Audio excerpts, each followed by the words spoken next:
Okay. Hi, my name is Kelley Lane with Revolt Against Plutocracy, and I am here with Bob Shanlin, a CFAR contract signer from New York's 4th Congressional District. And he is running against Kathleen Rice, an incumbent, also a Democrat. So I will let you go ahead and tell why you're running and why you signed CFAR, if there were particular things in the contract that were more important to you than others, and what things are most important to voters in your district. Thank you. What I'd like to do first is more than concentrate on the contract, is concentrate on why I'm running. I'm running because at this point in time, the United States is not a functioning democracy. We have a legalized system of bribery as a form of government. You don't have to bother listening to a politician's speeches to know what he's going to do in office. You just have to look at his list of donors. Kathleen Rice is our current congresswoman. She's a Republican who ran as a Democrat because of the district we're in. And this is true about her as much as anyone. She votes with Republicans more than other Democrats. She doesn't show up for work as much as most people in Congress because she's dialing the phone 5 hours a day, raising money, selling her vote. She came out against the Trans-Pacific Partnership that would have essentially made us a corporate dictatorship, then took the money, had a startling revelation that corporate dictatorship was a good thing, and supported it.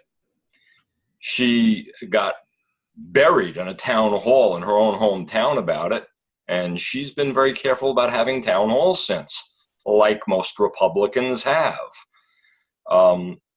Just 2 weeks ago, she told a group of disabled people that were unhappy about HR 620 that she was going to meet with them, then lied about not being in town for the next several months, claiming she wasn't coming back from Washington until May. She voted with the Republicans again and screwed disabled people on handrails and bathrooms and restaurants, things like that. My phone rang off the hook from disabled people I didn't know, asking if they could help my campaign when that happened. But that's simple, standard politics in America today, and Rice is just a symptom of the problem. It's paid to play. Mm-hmm. So the biggest thing about her for me is that she does not support a single-payer healthcare system. She's perfectly willing to have people eating cat food because they can't afford their medicine, as long as she gets paid. And when Marco Rubio stood up in Florida before the Parkland kids and told them, I really don't care that you get shot. I got $3 million from the NRA and I'm going to take more. That's the way Rice operates. She's right in there with that. Mm-hmm. So I'm running a campaign that is unique in the country in that I am not taking any money from anyone, including all the small donors who keep trying to give it to me. I want to prove the money system can be beaten. I don't think you can do it on a statewide senatorial campaign, but in a congressional district with the energy on the left, I think you can. And I'm going to find out. As far as the big issues to me in New York State right now, we have the New York Health Act, which would be a step towards everyone getting covered. I am in full support of that, and Medicare for all on a national level. There are other changes I'd like to see in the medical system beyond that, but that's what's on the table right now. If you were to adjust minimum wage for the last time the minimum wage were raised, just for inflation, you'd be over $23 an hour. But the fight for 15 is where the flag's been planted, so I would support that. Mm-hmm. What a lot of people don't understand, and this bothers me, is that the Walton family that owns Walmart, 6 parasites inherited $140 billion, and they pay Republicans every year not to raise the minimum wage. That way, people working honorably 40 hours a week at Walmart make so little that they have to go get welfare because they're below the poverty line. Forget the loss of dignity, forget the waste of their time. The point is that the taxpayer is subsidizing the billionaires who own Walmart, paying their employees for them. Exactly. Did you happen to ever see there were some pictures circulating around a couple of Christmases ago there was actually a donation box inside of a Walmart they were accepting donations for their employees. Like, No, I didn't. yeah. That's just Yeah, wrong. I'm in agreement with you. It's indirectly, but yes, we're subsidizing Walmart when they don't pay, and their hardworking employees have to go get social, social programs help. So Yes. yeah. So in 2016, Kathleen Rice won with 59.6% of the vote, to 40.4% for David Gerfine. So that's not an overwhelming win. It sounds like you have some momentum on the ground in your community. You're hearing from real people in your community about what they want, the change that they want.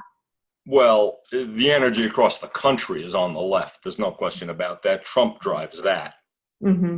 Every time another group of kids gets shot in a school and Republicans send thoughts and prayers, it drives the energy on the left. Mm-hmm. And these kids from Parkland are giving me high hopes. And I've met some high school students near here who do too. Mm-hmm. They're angry. Mm-hmm. They're scared. They have a reason to be. Mm-hmm. And traditionally, the under 25-year-old crowd does not vote. But they're the most liberal group in the country right now, if you go by age group. And I think you're going to see a bigger turnout there than you used to. Mm-hmm. Yes, that would be good. Do you have any specific efforts with the youth vote there to get them out to the polls? It's still in the formation process, but there will be a serious effort there. Mm-hmm. I'm talking to a lot of them. The exact plans haven't been formed. Mm-hmm. I've also been spending a lot of time in the local college campuses, and you hear the same things there that you hear from the high school kids. Right. Well, part of why we're doing what we're doing on social media is that, that age group specifically doesn't watch cable news. They're not watching that. So they're getting their news and their information through social media. And we're hoping that, by doing interviews like this and getting the word out with candidates, that it will reach those millennial voters that overwhelmingly supported Bernie and wanted that change. Yeah. Well, I was a registered independent, and I changed to Democrat so I could vote for Bernie against Hillary in a primary. Mm-hmm. I certainly would have rather had Hillary than Trump, but I wanted Bernie. Mm-hmm. The other major issue that we have because of where we live on Long Island is that the oceans are rising. We had Superstorm Sandy wreck the place here, and the next storm's coming. And it's coming sooner than people want to believe. Mm-hmm. And there's going to be another one right behind it. Wait till you get two of them in a row, because that's coming also. Mm-hmm. I have a friend who works with the Emergency Management Agency, and they told us within the next 5 years, the National Weather Service is predicting a 67% chance that a Category 3 or stronger will hit Long Island. We haven't had one of those since the 1930s. Wow. So, and Sandy wasn't even a hurricane. It was only a tropical storm, tropical storm when it hit shore. Mm-hmm. It had been downgraded. Mm-hmm. So you get something like that. Long Beach is going to be a short beach, and then it's going to be an underwater sandbar. Mm-hmm. We have to get serious with the Army Corps of Engineers. We have to build up the jetties. We have to make sure any new buildings that go up are structured properly to handle it. We have to address drainage and roads. There's a lot of infrastructure that we need. And of course, the Republicans are holding up infrastructure across the country because they haven't been paid enough to do it yet. Mm-hmm. Right. Well, another thing we were talking beforehand is that the county next to you, hold on, you can. Suffolk. Yes. Okay. So that county went for Trump. So I think it kind of shows you just how much, it's an anti-establishment mood is what it really is. And I wonder if you may even get some support from people that may have, voted Trump, that it was an anti-establishment vote, not necessarily a pro-Republican vote. Honestly, I'd be lying if I said I knew how that would play out. Mm-hmm. It could happen. Mm-hmm. Because I am obviously coming against the establishment candidate here, Mhm. But I'm not sure what Trump voters are going to do this time around because, his poll ratings have dropped off with some of his own, except the hardcore racists. Mhm. But and he ran as a racist. It was the basis of his campaign.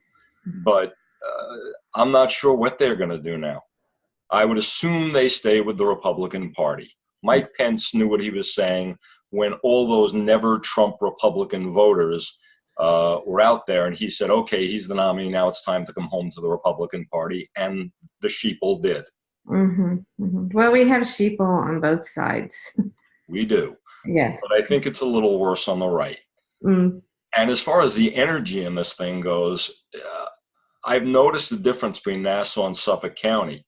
The left activism is very much more powerful in Suffolk County, where Trump won. So I'm hoping there's some carryover there, and I've got a lot of friends there who are going to help me. Mm-hmm. That's wonderful. Well, is there going to be any chance to debate Kathleen Rice? I would suspect, since she has millions of corporate donation dollars in the bank and I have none, that she will take the strategy of ignoring me and not wanting to give me any media coverage. Mm-hmm. If she were to call me and offer to debate, it would tell me that her internal polls show that I'm doing better than expected, and she's scared. Mm-hmm. So I'd love to do it, but I don't think it's likely. Okay, right. And your primary is, what date is that? June 26th is the primary. November 6th will be the election. Okay, June 26th. So you have a little time. We have a little time. Okay, great. I have to hustle every single day from now to then. I'm speaking in front of every group, church, mosque, synagogue, union, book club I can get in front of. Mm-hmm. Well, I think, it just comes to a point where the money doesn't matter anymore. I think there are a lot of people that are going to listen more to a candidate that goes out into the community and speaks to them. I know the first candidate I interviewed, Marcia Squire, is from Michigan. She's in Michigan, where I'm from. And she said she was trying to run on as little, may have a record of running on as little money as possible. And I think that gets people's attention because they're tired of money running everything. Well, hopefully, because I'm running on none. So I applaud you for that. I think that's fantastic. And we're trying to do everything we can to get the word out about the candidates that sign CFAR, that single themselves out from the neoliberal candidates. And we're doing everything we can to get the word out on social media, and because I don't think CNN will be showcasing the CFAR candidates, not yet, anyway. No, but the thing you have to educate people about is that the reason Republicans hold most of the governor's mansions, the Senate, the House, and the White House, and the state houses, is because Democrats used to be, everyone understood this in the country, Democrats represented the people, and Republicans represented corporations and the rich. And then what happened is the Clintons came along with the Democratic Leadership Council, and they started taking Republican positions and sold out. Yes. And being Republican light doesn't work. So they don't stand for anything. And Republicans are firmly planted on the side of evil, but they're firmly planted. They stand for something. The Democratic Party you're hearing about being challenged from the left are real Democrats. They're not radical. They're going back to what Democrats always were. Yes, FDR. Teach people. Yes. Have you read Thomas Frank's book, Listen Liberal? I heard of it. I've heard of it, but I haven't read it. Yeah, it's fantastic. Yeah, and he basically spells all that out, and how Bill Clinton was able to pass all kinds of things that Republicans weren't able to pass. He sold out the poor and welfare reform. He deregulated the banks and caused that crash. He's the one who announced the era of big government is over. In other words, saying the New Deal was dead. It was Republican down the line. Right. But for me, even more important than that, the final message I want people to have from me is that we may disagree on some issues. We'll agree. You never agree with someone on everything, But when I'm not being paid to believe something that's insane, like global warming isn't real, we can debate issues and we can compromise on solutions, and we won't be that far apart very often. I'm not taking money because money is the problem. And that's the good news. We really only have one political problem in this country, and it's bribery. If you solve that, most of your other problems will melt away. Agreed. Agreed, 100%. Well, thank you so much for meeting with me, and I hope that you can use CFAR, show that your opponent doesn't sign a contract like that, that is a promise to the people that you represent them and not special interests. Well, that's why I signed it, so they can hold me to it. Okay, great. Thank you. Thank you.